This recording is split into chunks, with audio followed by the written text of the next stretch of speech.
Corona के खिलाफ देश बहुत बड़ा युद्ध लड़ रहा है। कोरोना पॉजिटिव मरीजों की संख्या 15,000 पहुंचने वाली है। मृतकों का आंकड़ा 488 हो गया है।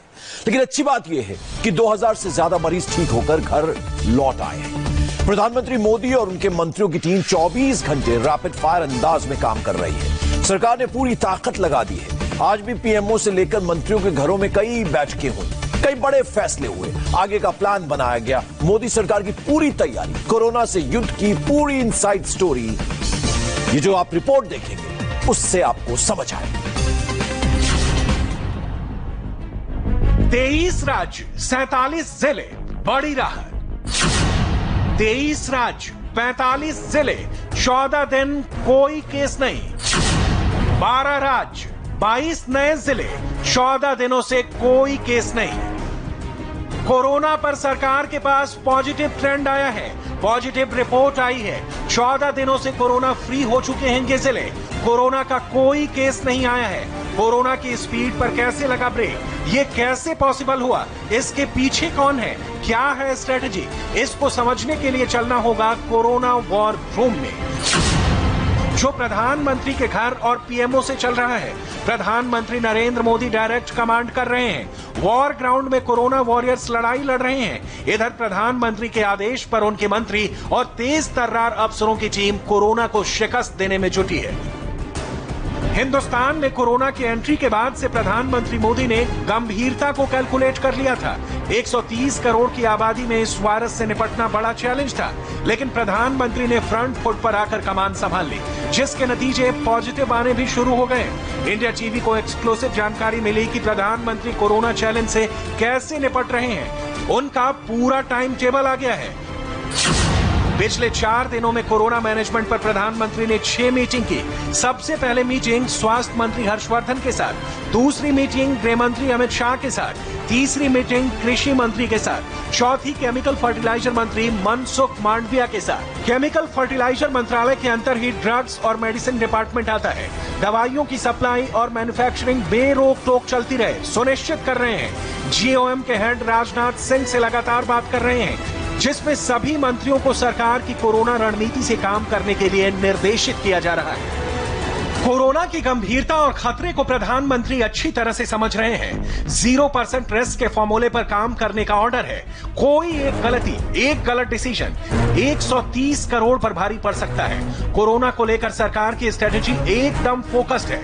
कोरोना पर प्रधानमंत्री की आगे की रणनीति किस पर काम कर रही है, उससे भी देखिए। सबसे ज्यादा फोकस टेस्टिंग के ऊपर किया जा रहा है। 130 करोड़ की आबादी की टेस्टिंग बेहद जरूरी मानी जा रही है। टेस्टिंग प्रोसेस, उपकरण की अनुपलब्धता से टेस्टिंग में देरी हुई। टेस्टिंग को लेकर प्रधानमंत्री जल्दबाजी नहीं करना चाहते थे, फुल प्रूफ और साइंटिफिक तरीके से टेस्टिंग के पक्ष में थे। लॉकडाउन 2 का डिसीजन भी सोच विचार कर लिया गया, जबकि सभी मुख्यमंत्री 11 मार्च की मीटिंग के दिन लॉकडाउन बढ़ाने पर सहमति जता चुके थे। विदेश से इंपोर्ट होने वाली टेस्टिंग किट इंपोर्ट में देरी हुई। America, Italy, Spain top priority पर थे। टेस्टिंग के लिए प्रधानमंत्री ने प्रायोरिटी की लिस्ट तैयार करवाई। जयपुर, इंदौर, मुंबई, दिल्ली, ज्यादा प्रभावित 4 शहरों की वरीयता दी गई। रैपिड किट टेस्टिंग के जरिए कोरोना को हराने का फायर राउंड शुरू हो चुका है। कोरोना अगर पकड़ में आएगा तो इससे पकड़ा जाएगा। प्रधानमंत्री ने मीटिंग में भी टेस्टिंग को कोरोना को हराने की चाबी बताया। मतलब लॉकडाउन को अगर अनलॉक करना है तो उसी की टेस्टिंग करनी है, जो संक्रमण के असली आंकड़ों का पता बता सकती है।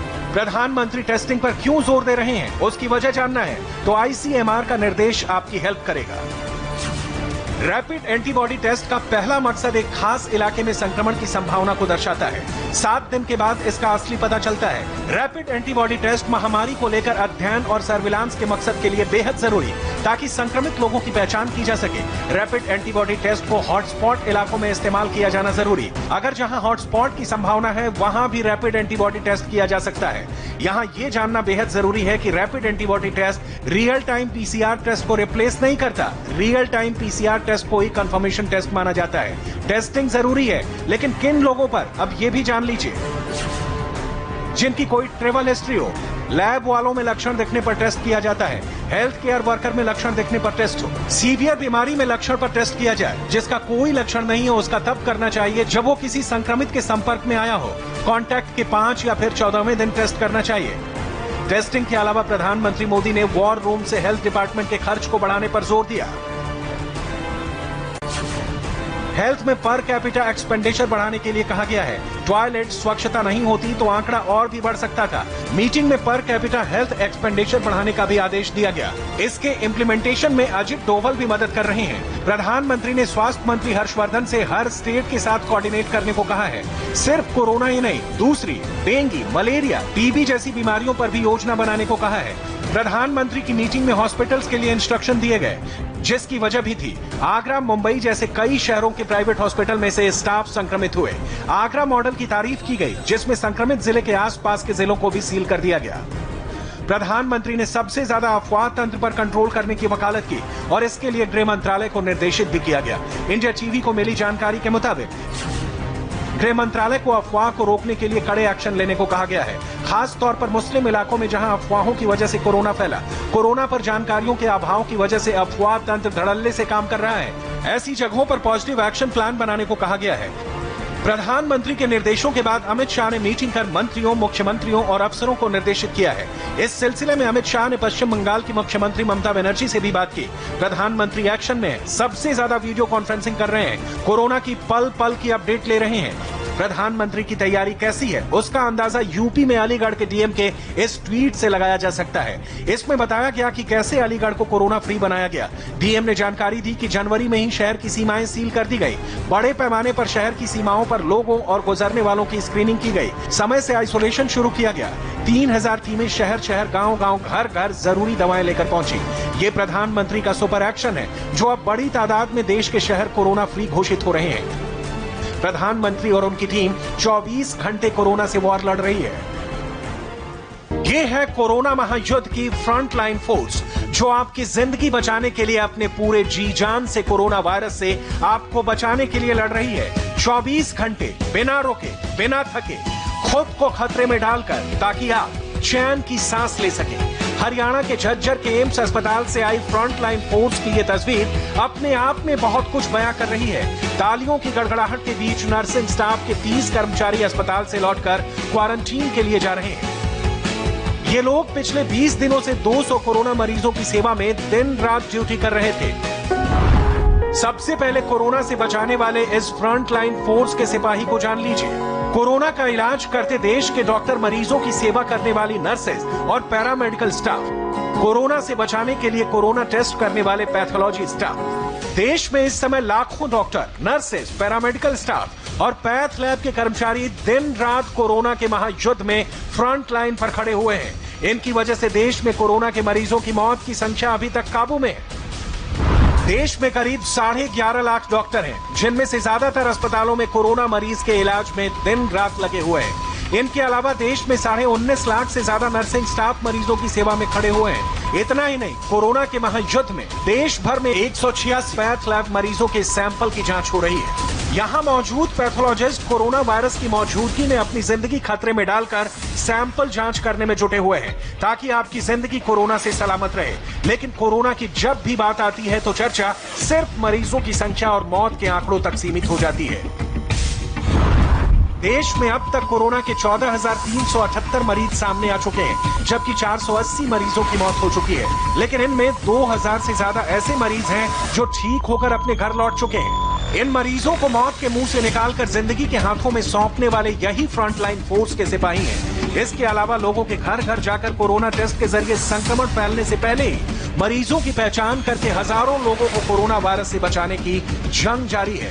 इस बात को समझने के लिए आपको अहमदाबाद के उस हॉटस्पॉट में लेकर चलते हैं, जहां डॉक्टर और पैरामेडिकल स्टाफ के लोग अपनी जिंदगी को खतरे में डालकर कोरोना वायरस को फैलने से रोकने के लिए सैंपल इकट्ठे किए जा रहे हैं, ताकि समय से पहले ही कोरोना संक्रमित लोगों की पहचान हो सके।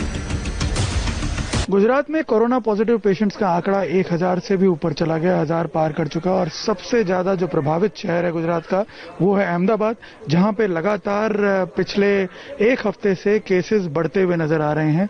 और इसकी सबसे बड़ी वजह है अहमदाबाद में हो रही एग्रेसिव टेस्टिंग। इस वक्त हम अहमदाबाद के सबसे बड़े हॉटस्पॉट में है। हॉटस्पॉट जोन जो है, सेंट्रल जोन, वहां पे है। और आप देख सकते हैं मोबाइल टीम्स जो हैं वो सैंपल कलेक्ट कर रही हैं यहाँ पे जो अफेक्टेड लोग हैं।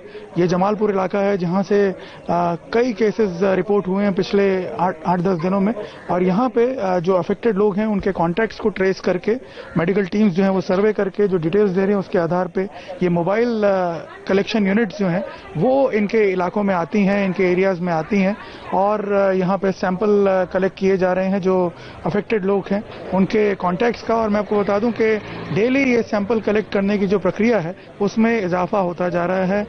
17 तारीख को यानी शुक्रवार को करीब 1600 सैंपल शहर भर में कलेक्ट किए गए हैं।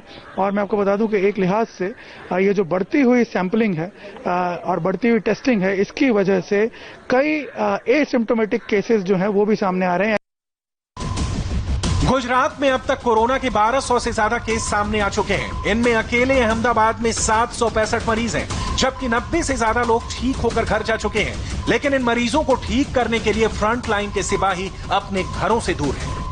हेलो, कैसे हो बेटा?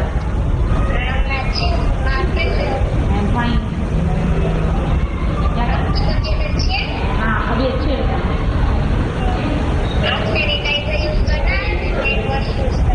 हाँ बेटा, कर रही हो। आप कैसे हो? हाँ, बाहर नहीं जाना है, ठीक है? आपको भी हैंड वॉश करना है, सैनिटाइजर यूज करना है, बताए ना? हाँ बेटा, यहाँ पर ड्यूटी खत्म हो जाएगी ना, फिर थोड़ा देर क्वारंटाइन करेंगे ना, आपको इन्फेक्शन ना लगे, सबका भी ध्यान रखना है। यहाँ पर पेशेंट के साथ काम किया है।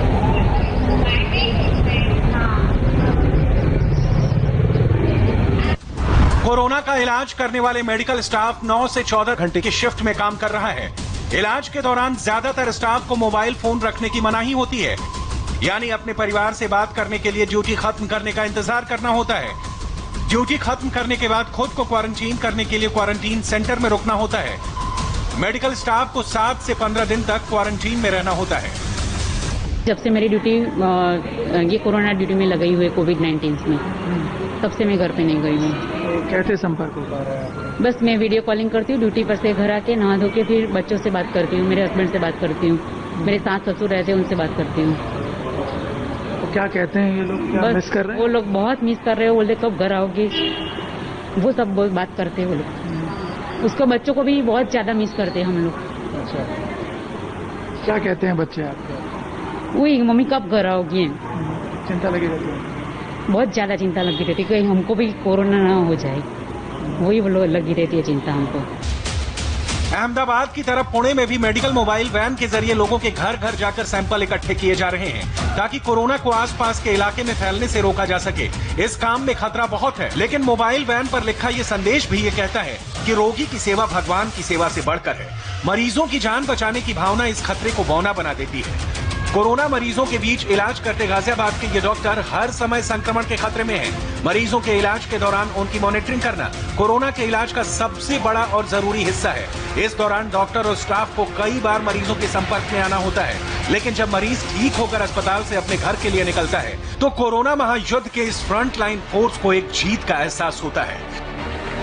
अस्पताल में ताली बजाकर कोरोना मरीज को विदा करने वाली ये तस्वीर चेन्नई की है, जहां कोरोना से ठीक होकर 30 मरीज अपने घरों की तरफ लौट रहे हैं। लेकिन कोरोना के मरीजों के साथ रहकर इलाज करने के लिए मेडिकल स्टाफ को हिम्मत और धैर्य के साथ मैदान में डटे रहना पड़ता है, ताकि मरीज का भरोसा बना रहे। जिसको कोविड-19 पॉजिटिव की रिपोर्ट मिल जाती है, उसको ऐसा लगता है जैसे आज हार्ट अटैक आ गया हो। उस पेशेंट को जब हम अस्पताल में भर्ती करते हैं और उसको मालूम है कि ये पेशेंट जो मैं भर्ती हुआ हूं उसको 15 दिन इस अस्पताल में रहना है। कुछ पेशेंट्स की हालत उसके अंदर ग्रेजुअली डिटेरियोरेट होती है, कुछ डिटेरियोरेटेड हालत में आते हैं। ऐसे पेशेंट्स को जिनको जीरो कॉन्फिडेंस होता है अपने ऊपर कि मैं आगे जी पाऊंगा, आगे चल पाऊंगा कि नहीं, ऐसे पेशेंट्स को 15 दिन रखना और उनको इस तरीके से रखें ताकि उनमें कॉन्फिडेंस बिल्डअप हो। तो इसलिए हमने छोटे छोटे गेम्स रख दिए हैं कि जैसे जैसे पेशेंट्स का बुखार दूर होता है, जैसे जैसे पेशेंट्स का सांस लेने में तकलीफ दूर होती है, खांसी कम होती है, तो कोई साथ में किसी दूसरे साथी के साथ कैरम बोर्ड खेलता है। एक टेबल टेनिस की टेबल रख दी है, तो जिनकी सांस नहीं फूलती है वो टेबल टेनिस खेलते हैं। कुछ लोग अच्छे गाना गाते हैं, कुछ लोग कराओके गाते हैं, कुछ लोग लूडो और इनमें बिजी हो जाते हैं। कुछ लोग अपनी अपनी चाय बनाते हैं, जो उनके पास में, हर पेशेंट के पास में एक केटली दे रखी है गर्म पानी करने के लिए और चाय पीने के लिए। तो ये एक तरीका है कि साइकोलॉजिकली उनको कैसे फिट रखें ताकि वो एक साइकेट्रिक एलिमेंट के साथ में हमारे साथ में इस अस्पताल के अंदर ना जिए। ये आपको सुनने में बहुत सामान्य सी बातें लग रही होंगी, लेकिन मौत बांटने वाले वायरस के खतरे के बीच खुद का उत्साह बनाए रखना बहुत बड़ी बात है। अब आप समझ गए होंगे कि आपकी जान की सलामती के लिए इस फ्रंट लाइन फोर्स को कितनी चिंता है, लेकिन इसके बावजूद कुछ लोग डॉक्टरों पर पत्थर फेंकने जैसा पाप कर रहे हैं। ये समझना होगा कि देश का मेडिकल स्टाफ अपनी जिंदगी खतरे में डालकर आपकी जिंदगी बचाने की कोशिश में जी जान से लगा हुआ है, और ये कोरोना के महायुद्ध में असली योद्धा है। कोरोना वॉरियर्स महामारी से देश के लोगों की जान बचाने में जुटे हैं। दूसरी ओर चंद लोग ऐसे भी हैं जो कोरोना के खिलाफ देश की लड़ाई को कमजोर करने की कोशिश कर रहे हैं, और इसके लिए जो तरीका अपना रहे हैं वो बेहद ही घिनौना, शर्मनाक है।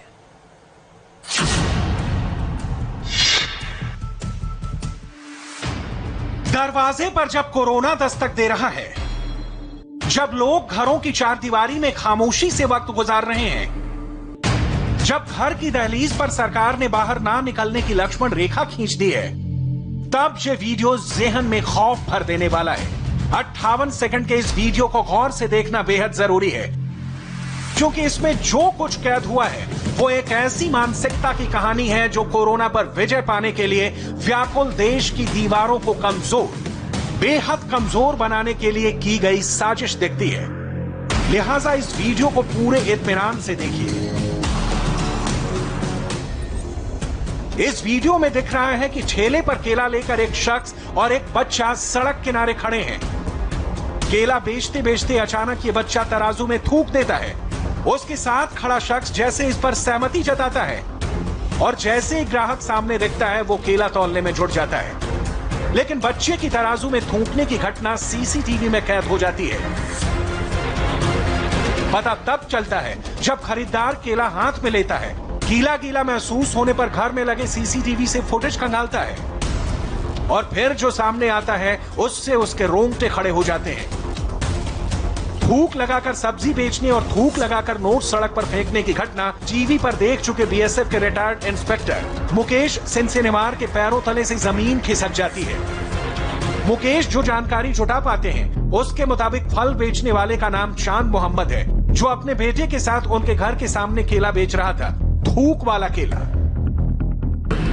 मैं जो पल्ला है जिसमें सामान रखा जाता है उसको उठाया और उठा के उसमें तुरंत थूक दिया उसमें। उससे पहले वो केलों पे नाक वगैरह अपने और क्या थूक वगैरह लगा रहा था वो बच्चा। मैं आया, मैं ये चीज़ देख नहीं पाया था। मैं आया, आगे मैंने केले लिए, मैंने उससे बोला पॉलीथीन में केले दे दो, तो वो केले नहीं दे रहा है मेरे को, पॉलीथीन में कह रहा है मेरे पास पॉलीथीन नहीं है। उसने जैसे ही मेरे को केले हाथ में दिए तो मेरे को कुछ गीला गीला सा महसूस हुआ। मैं जाके जब देखा, ऊपर जाके हम सैनिटाइज करते हैं सारी चीज़ को गर्म पानी में, और जो भी चीज़ है करने के बाद में जब केलों में गीला गीला लगा तो मेरे बेटे ने वीडियो कैमरे खोल के देखा तो ये सारे चीज़ नोटिस में आई कि उस बच्चे ने उसमें थूका है। ये वीडियो भरतपुर के मथुरा गेट इलाके का है। पुलिस ने मामला दर्ज कर लिया है, लेकिन थूक लगाकर केला बेचने वाला शख्स फरार है। पुलिस उसकी गिरफ्तारी के लिए दबिश डाल रही है। एक मुकेश है जो अपने बीएसएफ में सब एसआई है, उसने एक तहरीर दी थी और ये बताया था कि हम केले ले रहे थे जिसमें दो बाप बेटे बेच रहे थे, जिसमें चांद मोहम्मद और उसका बेटा केला बेच रहा था। तो जो केला पात्र जो तोलते हैं उस पात्र में थूक कर केले बेचे गए थे, जैसे उसने अपने कैमरे में देखे थे। इस प्रकार की उसने प्रमाणित उसका आधार कार्ड और एक फोटो प्रति पेश की थी साथ में, इसलिए उसमें कोरोना एक्ट के तहत 188, 269, 270 के तहत आईपीसी में मुकदमा दर्ज किया गया। उसको बाद में तलाश किया गया तो वह मिला नहीं था, उसकी शीघ्र गिरफ्तारी की जाएगी।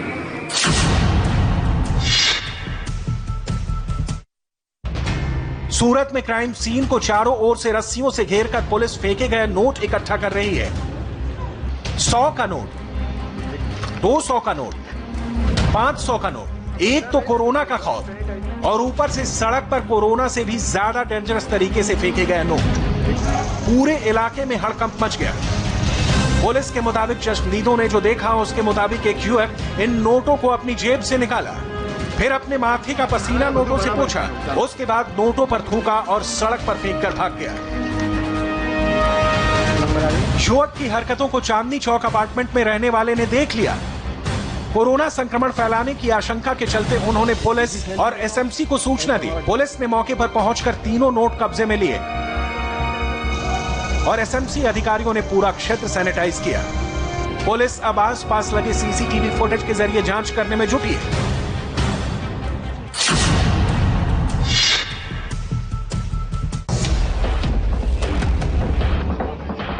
भरतपुर या सूरत ही नहीं, मध्य प्रदेश के इंदौर का एक वीडियो आपके सामने है। किसी ने 500, 200 और 100 का नोट फेंक दिया। लोगों की नजर पड़ी तो हंगामा खड़ा हो गया। किसने फेंका, क्यों फेंका? आनन फानन में पुलिस को सूचना दी गई। पुलिस ने नोटों को मौके से कब्जे में लिया और अब फेंक कर भागने वाले की तलाश जारी है। इलाके के सीसीटीवी फुटेज खंगाले जा रहे हैं।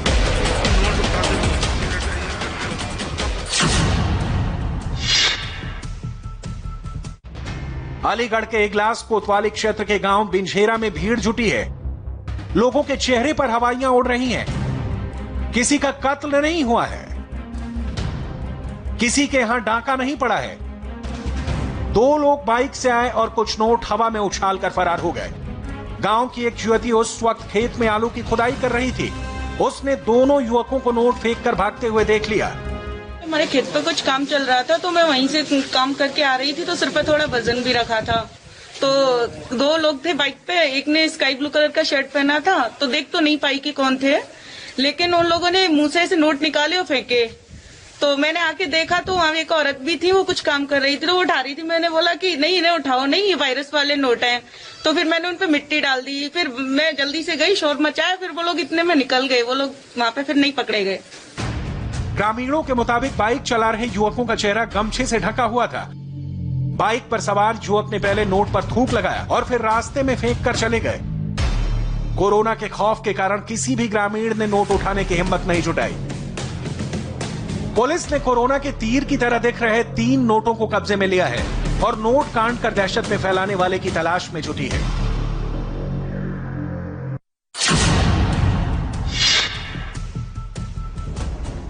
बुरके में सड़क किनारे तेज कदमों से चलती इस महिला का पुलिस पीछा कर रही है।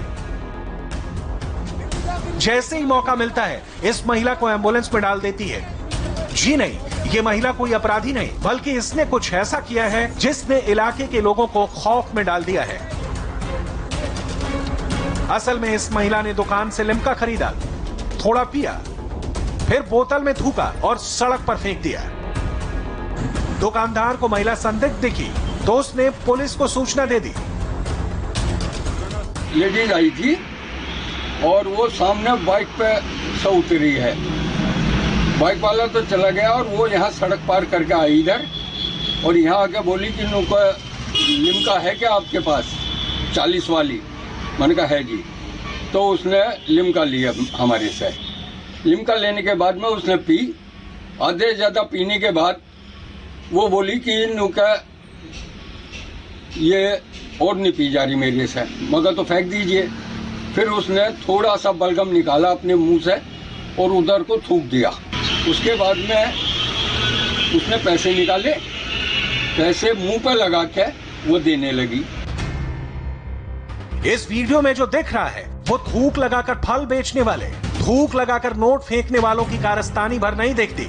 इन गंदे और बेहद घिनौने काम के पीछे एक सोच दिखती है जो गली गली, मोहल्ले मोहल्ले समाज में जहर फैलाने का ट्यूशन देती फिर रही है। भरतपुर में बच्चे को तराजू में थूकने की सीख किसने दी? सूरत में सड़क पर नोट किसने फेंका? इंदौर में खौफ फैलाने की साजिश किसने रची? अलीगढ़ में थूक लगाकर नोट फेंकने वाले बाइक सवार कौन थे? गाजियाबाद में बुरके वाली महिला कौन है? आखिर वो कौन है जो इन लोगों को नफरत का साइंस पढ़ाते हैं? कौन है जो मोबाइल पर जहरीली ट्यूशन दे रहा है? गजब की क्लास है। केले बेचने वाला तो जेल चला गया, लेकिन असली खिलाड़ी बाहर आजाद घूमेगा। प्यादे पकड़े जा रहे हैं, लेकिन मास्टरमाइंड पकड़ से दूर है। दिल्ली से मुरादाबाद, इंदौर से भरतपुर तक ऐसे खतरनाक दिमाग चल रहे हैं। ऐसे लोगों के चेहरे से नकाब तो उतारनी जरूरी है, जो इन शर्मनाक हरकतों की गंदी स्क्रिप्ट लिख रहे हैं। नकाब उन चेहरों से उतारना है जो चंद लोगों का ब्रेन वॉश करते हैं, ऐसी हरकतों के लिए तैयार करते हैं और खुद पर्दे के पीछे छुप जाते हैं।